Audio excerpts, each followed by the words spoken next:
Hi everyone, thank you for tuning in. Judy here. If you fight for freedom, democracy, human rights, and science, you've come to the right place. I upload weekly to this series, which talks about culture, economics, and dictators and various events and people in human history.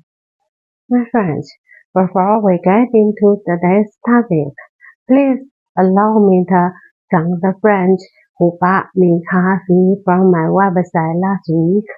Thank you so much for your kind support, my friends. Thank you. My friends, I guess you know that I hate all dictators. And you know my reasons. Yes, it's because I've run many dictators and dictatorships, so I know the consequences and impacts that dictatorships cause on the country, the economy, and the people. More importantly, I know that regular people suffer a lot in a dictatorship. As an average person, I must warn people like me that dictators are bad for each and every ordinary person in the country. So much so, I've talked about many dictators in my previous videos. And in one of them, when I talked about a part of Japanese history, I said that never let military generals have the opportunities to rule over a country. Why? Well, it's because military dictators are more brutal than other types of dictators.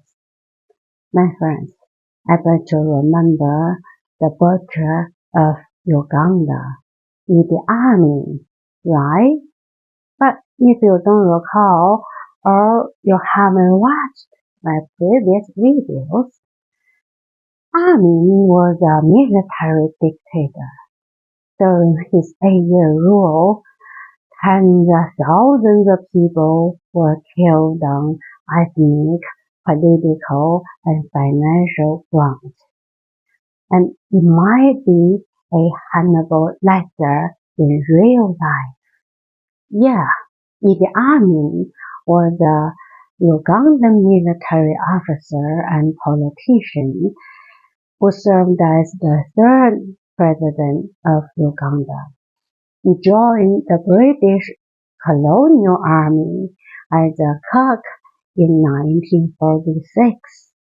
Amin successfully stood out from his peers mainly because he focused on his strong suit, athletics. That's right, he was an impressive swimmer, rugby player, and boxer. By 1962, he had the highest rank of any African in the military. And that year, when Uganda gained independence from the UK, Amin joined the Ugandan army. And due to he and the new nation's prime minister have formed a lucrative alliance, Amin quickly rose up in ranks to commander of the armed forces. Yeah, they are kinda like Trump and Epstein in some way, on some level. I'm just kidding. Anyway, according to some documents, Idi Amin and the Prime Minister Abodi were a team ruling in various migrant operations. And then, in 1966, they used tanks to attack the king's palace. And after the king fled the country, Abodi suspended the constitution, appointing himself president. And then Idi Amin was promoted to commander of all armed forces in 1970. However, the friendship soured as Abodi began to suspect Amin of misusing funds and plotting a coup. And Amin became aware that Abodi was planning to arrest him. So, in 1971, Amin staged a successful military coup, becoming the new president of Uganda and chief of the armed forces. At first, the Ugandans cheered. Yeah, most Ugandans loved him back then, since Amin never wasted an opportunity to shake hands, post pictures, and dance with commoners. His informal personality made it look like he really cared about the country. Sounds familiar?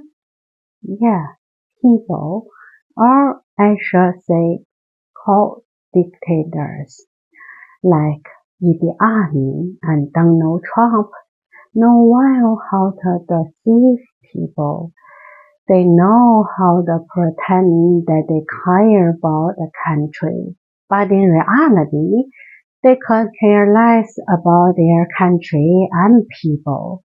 They only care about themselves and their own families. No doubt, they are good actors. So, when Idi Amin overthrew Abodi's regime, he promised to restore democracy as well as hold free and fair elections. But he did the opposite. Amin's rule quickly turned into a nightmare. He was ruthless, vindictive, and used his military clout and secret police to achieve his goals, becoming a dictator, a military dictator.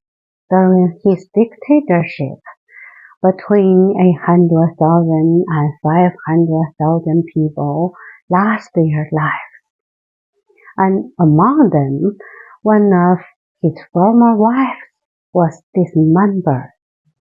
Right, no one is safe in a dictatorship. Like I've said many times in my previous videos. So, my friends, if you're not deeply in Trump's mega cult, please wake up for your family's sake. You need to wake up and try to stop Trump from becoming a dictator before it's too late. If Trump's dictatorship is fully formed, also like I've said before, his dictatorship will be overthrown by some military generals, which would make all regular people live in hell, literally.